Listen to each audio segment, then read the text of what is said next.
I've made the decision to live a new life apart from you. In the fancy restaurant where we had gathered, the words lingered in the air to commemorate my daughter's graduation from college. Gregory, my 28-year-old husband years, stood with his champagne glass still aloft, and the toast he was meant to make was replaced by his announcement, "Be contributing to Amelia's accomplishments." The silverware stopped clinking. Discussions came to a halt.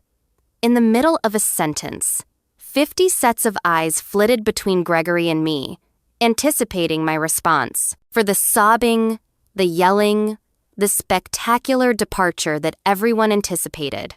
Rather, I grinned. "Greetings on your sincerity. Caldwell, Bianca, is my name. I'm 54 years old, and as of right now, I had been doing a great job as the loving mother and wife. I postponed my own professional goals in order to assist Gregory through 2 job changes, 3 business endeavors, and innumerable periods of self-discovery. I brought up our intelligent daughter, Amelia, who is currently sitting next to me with her graduation cap still on her head, her face frozen in terror. Seeing Cassandra out of the corner of my eye, Gregory's younger girlfriend, Wells, was shifted uneasily at the rear table where she sat with others. For decades, I had thought of friends, the same pals who reportedly knew about the affair but didn't consider. Tell me, the same Cassandra who had called me once to ask for assistance regarding her and who had attended our Christmas party's profession. I calmly and methodically reached into my purse and took out a sealed. The envelope is cream in hue. Gently, I set it next to Gregory's plate. He inquired, "What's this?" with his wavering, triumphal expression. I said, "Something for you to read later," maintaining my tone steady. Amelia's face had gone white, so I looked at her. I gave her a cheek kiss. I'm so proud of you, my love. Your achievement is still the focus of today." After that, I straightened my dress, got up, and spoke to our astonished visitors. "Enjoy your lunch, please. I hope. Have a great afternoon, everyone." I left the restaurant with my head up high after saying that. I could feel 50 pairs of eyes on me. Behind me, the heavy door swung shut, interrupting the start of a nervous mutter. The Augusta summer heat smacked me outside, like a wall, but I was happy about it. I was able to breathe for the first time in years, without restriction. Gregory's voice could be heard behind me as the restaurant door opened and closed, confident, but frenetic and high-pitched. "What the devil is this, Bianca? Have you done anything?" I allowed myself a little smile and continued to walk. The beginning of my vengeance, which I had been painstakingly preparing for months, was in the envelope I had given him. I had always been our marriage's pragmatic partner. Gregory took chances and had huge dreams, but I kept things stable. Our family was in need. It was me who put money aside for Amelia's schooling when Gregory made a foolish investment in his friend's restaurant business. It was me who put in more hours as a financial employee, manager at Truvanta Corp., when he decided to leave his secure job to pursue his passion due to a midlife crisis offering furniture that is handmade. About 6 months passed during this obsession before he grew bored. My personal goals of starting a women's financial consulting business were always paused. I told myself after Gregory achieved stability and after Amelia graduates. I discovered inconsistencies in our joint accounts 3 months ago, tiny deposits to an account that I didn't acknowledge. After 20 years of overseeing our family's finances, these anomalies were obvious warning signs. Something prevented me from confronting Gregory right away. Maybe it was instinct, or maybe it was our increasing separation during the previous 12 months. Rather, I started out gently, researching. What I found was worse than I had thought. Gregory had been transferring money to a different account on a regular basis for more than a year. Additionally, he had been taking Cassandra to pricey dining establishments, buying jewelry, and examining real estate on the seashore, all while informing me that we needed to prepare for retirement. Then the texts appeared. When Gregory left his phone unlocked, I found out comments about their new life together. Messages describing his behavior breaking free at last. Notifications on their schedule for the day following Amelia's graduation, the day he had decided to leave our marriage in style. What Gregory had overlooked, or the fact that I had worked in finance for 30 years, was something I may never have completely understood. Years. Money trails made sense to me. I was able to track down assets. the prenuptial agreement we had signed 28 years ago, when I had more family money, was the most significant thing I remembered, more than he did. Ironically, the deal he had demanded to safeguard his future profits included a faithfulness provision that will ultimately lead to his downfall. As Gregory and Cassandra planned his getaway, I started constructing my instance. I sought legal advice. Every covert transfer was recorded by me. I collected proof of their extramarital affair. Divorce papers were prepared by me. I took my time, things flawlessly, understanding that Gregory would prefer to hold off until after Amelia's graduation in order to spare her special day. He was surprised to learn that I will deliver the divorce documents the morning of the graduation, ahead of his scheduled declaration.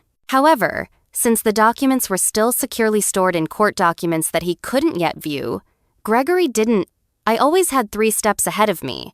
I didn't go back to the eatery. Rather, I took a car to our home, a large colonial that we had bought 15 years prior in Augusta's historic area. Gregory's home already made a commitment to Cassandra, based on texts he didn't know I saw. After parking in the driveway, I slowly made their way into the area we had shared for more than 10 years. Everything had the same appearance. The old grandfather clock that belonged to my father, the family pictures on the walls, and the faded leather couch where I had once dreamed of a future with Gregory. But now everything was different. I opened the closet after going upstairs to the master bedroom. Gregory's attire was already tucked up in the back of the suitcases, prepared for his scheduled departure tomorrow. I grinned at his predictability. He had always paid close attention to his attire, but neglected the things that mattered. Items. My phone was constantly buzzing with texts from Amelia, Gregory's sister, and friends at the restaurant, Diana, who arrived for the graduation by plane. I only answered my daughter. I'm all right. You don't have to bear this burden. Have fun with your graduation day. Tonight, we will discuss. I cherish you. I had shielded Amelia from reality for months, not wanting family drama to overshadow her last semester. She would be upset with me for keeping it a secret, but I was confident that she would eventually comprehend. Amelia had gotten her father's charm and practicality were a potent mix that had enabled her to graduate with honors. I heard Gregory's car pull into the driveway 3 hours later. The front door slammed shut. He called out, "Bianca," in a voice that reverberated throughout the house. "Where are you?" I was calmly going over paperwork on my laptop while I sat in the living room. As he barged in, I shut it. He grasped the envelope as his face heated with rage. "What is the meaning of this?" requested while displaying the documents. "Today of all days, you served me with divorce papers." "Days," I calmly responded. "I thought it fit very well with your goals. You desired to begin a new life. I'm only assisting with the changeover. You weren't allowed to. I had all rights." With a calm voice, I intervened. "As you were fully entitled to pick Cassandra. Gregory, we all have to make decisions. The prenuptial agreement ended years ago." His voice became unexpectedly arrogant as he spoke. "That is what any lawyer will tell you." I gave in. I smiled a little to myself. It didn't, in fact. Section 12 declares unequivocally that the fidelity clause is in force for the length of the marriage. Your attorney should have told you that. Oh, hold on. Did you not seek advice from one? He lost the color in his face as reality set in. He had demanded a prenuptial agreement to safeguard his potential. Now, having money would cost him everything. The residence, the holiday home, and his share of our retirement funds, Savannah. His magnificent gesture at the holiday home and his recently become the most costly statement he had ever made. Gregory said, "You can't do this to me," said, dropping down on the sofa. "Together, we created this life, and you made the decision to put a stop to it," I answered, "but not in the manner you had intended." Gregory's cell rang, constantly in his pocket. He gave it a quick glance before ignoring it. No. Cassandra uncertainty about his whereabouts and the reasons behind his deviation from their meticulously planned course of action. "You have consistently been Bianca, you're calculating." He tried a fresh strategy, saying, "But this is cold. How about our past? It means nothing to be together for 28 years. I examined him. This man I had cherished for almost 30 years. Before we had Amelia, the man had supported me during 2 miscarriages. The man who, on our 10th anniversary, had surprised me with a weekend getaway to Charleston. When had he changed? Or was I too loyal to recognize that he had always been like Wei? Our past was crucial to me, I replied honestly. His face softened. That's why your betrayal hurt so deeply, he said, briefly, possibly spotting a gap. Then perhaps we can resolve this. I created an error. Humans make errors. Gregory. This was a well-thought-out strategy. Not an error, over the course of more than a year. You moved our money in a methodical manner. You and she looked at properties. You intend to declare our split in public to make me look foolish. His expression hardened once more. Am I exaggerating? I grabbed my phone, tapped the "I'll tell her it's over after the graduation." A public place is preferable. He played his own voice on a recording app. Won't cause a commotion in front of everyone. Cassandra's voice follows, and she is unaware of the money. Gregory once more. None. Bianca has total faith in me. Frailty. His face was bleeding. You didn't record our conversations? That's against the law. In Georgia, when one party gives their consent, I'm not mean, but I didn't record your private moments with Cassandra. And not in your own house, only the discussions on your schemes to scam me. Gregory abruptly stood. I'm upset. I have to call certain people. Naturally, I said, your lawyer. I'll be staying at Diana's tonight. Diana's? He stuttered. Maybe that would be a nice place to start. Their sister's residence. I nodded. She was the one who was really unhappy with you, who confronted you after initially seeing you and Cassandra together over Christmas. But she didn't inform me right away. Initially, you assured her it was nothing, and that you would stop it when she understood. You hadn't, she told me. This was yet another surprise to him. Although Gregory and I had always been close, he never thought his own sister would pick He murmured, everyone's betraying me, which was ironic. I packed my purse and a little overnight bag earlier. You have until tomorrow night to take your belongings out of the home. The locks will thereafter be replaced. As I made my way to the door, with a desperate tone, Gregory called for me. What about Amelia? Have you considered about how this impacts her? I hesitated, my serenity eventually giving way to rage. Facade. Gregory, don't you dare use our daughter as a shield. You weren't considering her at the time you were arranging your new life on the beach with Cassandra. His phone rang once more, and this time he checked it and moaned. Issue? I inquired. Cassandra had already arrived at the flat and had relocated. I couldn't help but smile as you placed her belongings in the apartment. Gregory looked perplexed and nodded. Your names? The lease you signed last month? The leasing office may be able to help you. That application was marked as having credit problems and was never finished. I took care of everything myself. The agent called our home phone to confirm information. Departed, leaving Gregory to deal with the first of many repercussions. His meticulously prepared new life was falling apart more quickly than he could comprehend. Diana lived in a lovely across town, in a cottage near the university where she taught literature. She welcomed me with a passionate embrace, saying, I just heard from Amelia, and yanking me inside. How are you?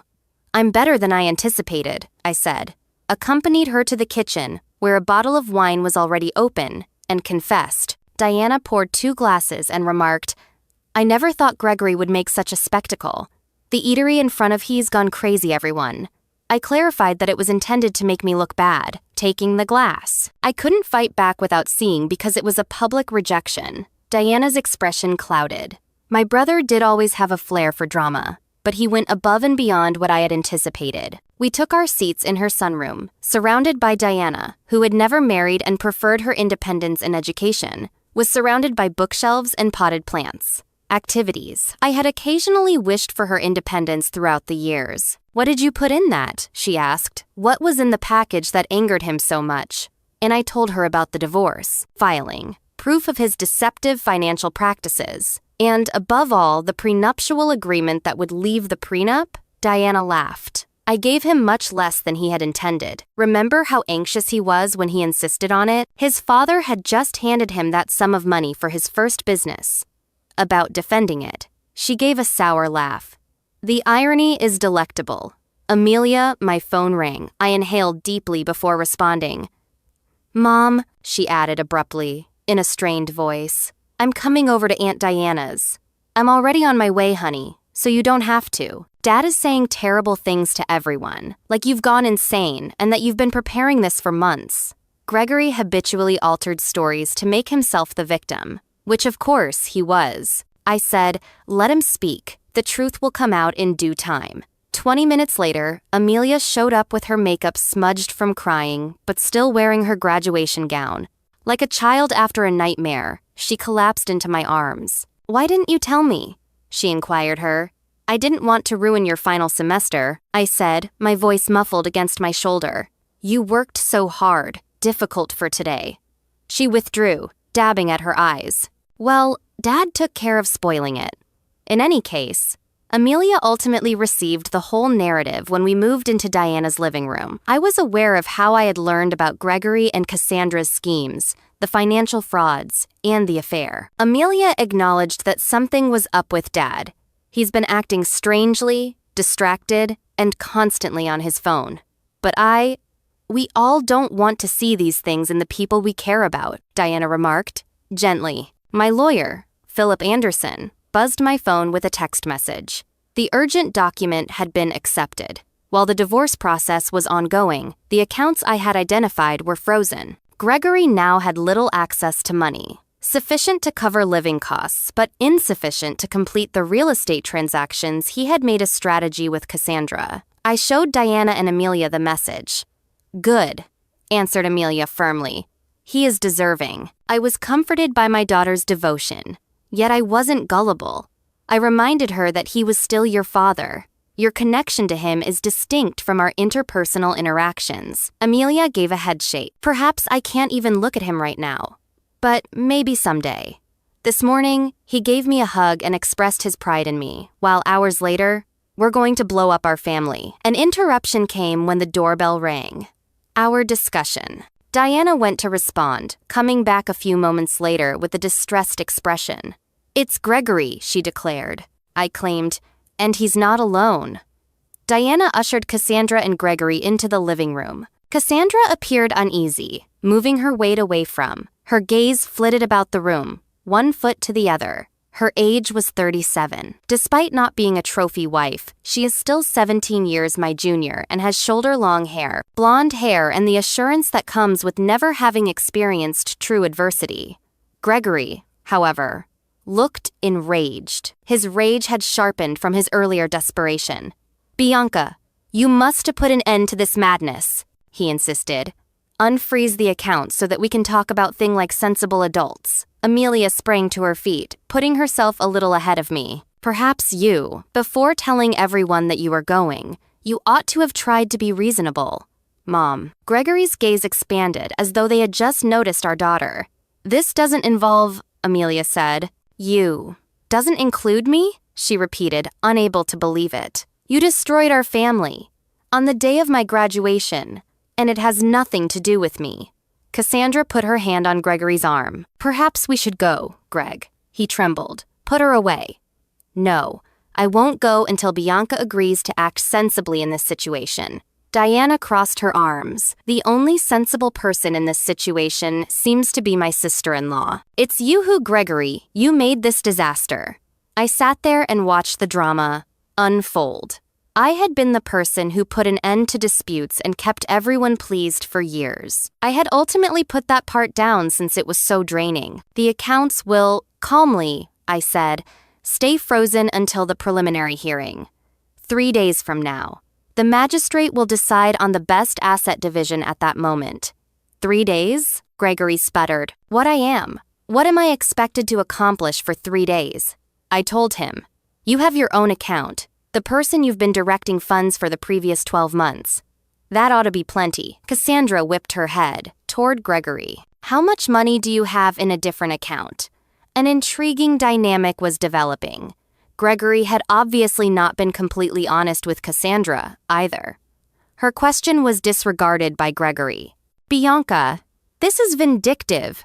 You're not like this. Maybe you didn't know me at all," I said, just as I evidently never truly knew you. "Did you know he was going to make such a big announcement at my graduation?" Amelia asked Cassandra. "Festivity?" Cassandra had the grace to appear embarrassed, and I believed he was going to have a private conversation with your mother. Today's announcement was, unexpectedly, Gregory gave her a deceitful glance, and their united front was already beginning to show cracks. I believe you both, Diana firmly stated. You've irritated Amelia enough for one day. You realize that relationships change, don't you, Amelia?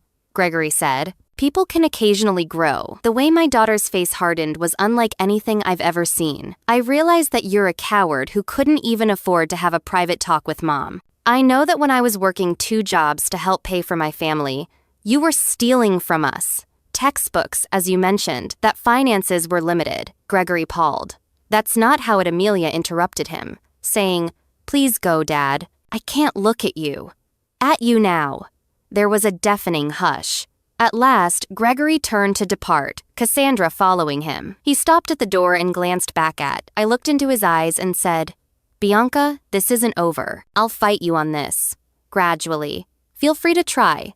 Amelia passed out after they had gone. I've never spoken to Dad like that, so I put my arm around her as she sat next to me on the couch, tears running down her cheeks, shoulders. It might hurt to stand up for what's right. Diana gave us new wine glasses. She raised her glass and murmured, Beginnings. Yes, I thought. This ending was only the start of something new. On a wet Tuesday, the preliminary hearing was held in a small courtroom. Morning. Gregory arrived with a lawyer he had hurriedly hired, a young lawyer, while I arrived with my lawyer, Philip, a colleague from a company that focused on corporate law rather than family law. Another result of Gregory's hasty preparation was his bad selection of counsel. The judge, an older, prenuptial agreement was evaluated by a woman with keen eyes who had no tolerance for dramatics, examining her attentively. This document seems to be in order, she added. Do you dispute the validity of Gregory's lawyer's reading glasses? The young attorney cleared his throat. Your Honor, given the length of the agreement, we think it has expired. Amount elapsed time. Section 18 makes it very evident that the duration is for the duration of the marriage as well as any court cases brought forth by its dissolution. The judge read, the expiration date is not mentioned. Gregory leaned forward to whisper hastily to his lawyer, who appeared more uneasy. In addition, the judge went on. The evidence of regular money transfers seems to be in violation of Section's financial disclosure obligations. 23. She glanced up after paging through the papers, saying, I am ruling to maintain the suspension of joint accounts while a complete financial investigation is conducted. The private life of Mr. Caldwell, he will continue to have access to the account. Mrs. Caldwell will continue to own the family home during procedures, as outlined in the infidelity provision of the prenuptial agreement. Gregory's face turned a deep scarlet. He murmured, This is outrageous. Loud enough for me to hear. The judge made a correction. He looked at him sternly. Mr. Caldwell, you should go over the contract you signed more carefully. Following the conclusion of discovery, this court will meet again in 30 days for the full hearing. As Gregory came up to me in the hallway as we exited the courthouse, Please, Bianca, we must speak. Fairly speaking, having been together for 28 years must be significant. It made all the difference, I answered, till you concluded that it didn't. I turned to leave him standing by himself. The consequences of his decisions were finally starting to weigh on him in the courthouse hallway. Word swiftly circulated around our social network. Every day, friends contacted. Some wanted to gossip, while others offered encouragement. I remained silent with dignity, merely stating, Gregory and I are separating, without going further specifics. In the meantime, Gregory's well-crafted facade was coming apart. He had developed a reputation as a prosperous businessman and a loving family man, irreparably damaged. Due to the financial freeze, he was unable to fulfill commitments made to Cassie. Their intended acquisition of a coastal property fell through. The high-end vehicle he had parked, it was necessary to cancel the deposit. Diana called me 2 weeks following the hearing, her voice tinted with amusement. Have you heard the most recent news? Cassandra left home. Already? I wasn't totally. I was taken aback, but the quickness was amazing. It seems that she found that Gregory isn't making as much money as he said. The significant savings he mentioned are non-existent. She didn't sign up to date a man who had financial difficulties, she told her friend Jennifer. I couldn't contain my laughter. He was always skilled at producing illusions. In the meanwhile, I was rebuilding. Gregory. I was free because of the financial stability I had always maintained, apart from our joint accounts. It hadn't predicted. I leased a modest workspace in the heart of the city and started preparing the I had been dreaming about a consulting for years. 2 women going through their own divorces were my first clients. More came from word of mouth. My area of expertise was assisting women with financial comprehension throughout significant life transitions, changes in one's work, widowhood, divorce, and transitions. The task was completed right away, rewarding in a manner that my corporate career had never been. Amelia had agreed to a position with a Charleston marketing company, and they called me frequently. "I'm so proud of you, Mom." After I explained my expanding clientele, she informed me, "You are assisting folks in their hour of greatest need, getting women ready for whatever it is." I said, "I'm just doing what I wish someone had done for me earlier. Possibly occur." It was new to be relied on for my knowledge instead of my caregiving and empowering experience. 300 words. The last hearing for the divorce took place on an appropriate conclusion to a phase of my life that had lasted over 3 years, would have been our 29th anniversary. Decades. Gregory showed up looking haggard, and I found out later that his company was having trouble without me. Assistance and direction. Cassandra had long since left, having already started dating a real estate developer from Savannah. After hearing the whole truth about his past, the majority of our mutual friends had cut ties with him. Deceit. Gregory departed with his personal belongings, and the judge upheld the prenuptial agreement in its full assets, his faltering company, and the funds in his personal account, which, after covering his lawyer's fees, were insufficient to buy a modest apartment. I kept our house, my retirement funds, and 70% of our joint investments, as the prenuptial agreement specified in situations where adultery. Gregory had insisted on the exact paper, and the justice was beautiful, his demise to defend himself. As we walked out of the courtroom, Gregory came up to me one last time and said, "I made a terrible mistake," silently. "Is there any possibility we could?" "No," I cut in, calm but strong. "That," he said, "I understand, the door is closed." And for the first time, I thought he did.